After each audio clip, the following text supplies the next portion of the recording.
నేను అధ్యక్ష స్థానంలోకి వచ్చేలోపు తేల్చేసుకుని నేను వచ్చాక మాత్రం మీరు యుద్ధం చేయడానికి వీల్లేదంటూ రష్యా ఉక్రెయిన్లకి హెచ్చరించినటువంటి ట్రంప్ అధికారంలోకి వచ్చాక మనం చూస్తే ఒక్కరోజు కూడా ఉక్రెయిన్ మీద రష్యా దాడి చేయాల, రష్యా మీద ఉక్రెయిన్ దాడి చేయాల, ఒక్క పేలుడు జరగల, ఒక్క అటాక్ జరగల.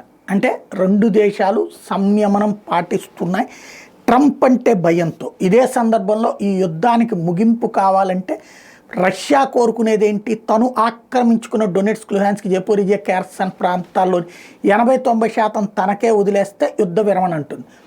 అదే ఉక్రెయిన్ ఏమంటుంది? ఆయా ప్రాంతాన్ని మాకు ఇచ్చేస్తే యుద్ధ విరమణ అంటుంది. ఇప్పుడు రష్యా అధ్యక్షుడు పుతిన్తో పదే చర్చలు జరుపుతున్న ట్రంప్కి సంబంధించిన బృందం, పుతిన్కి సంబంధించిన బృందం రహస్య సమావేశాలు జరుపుతున్నాయి.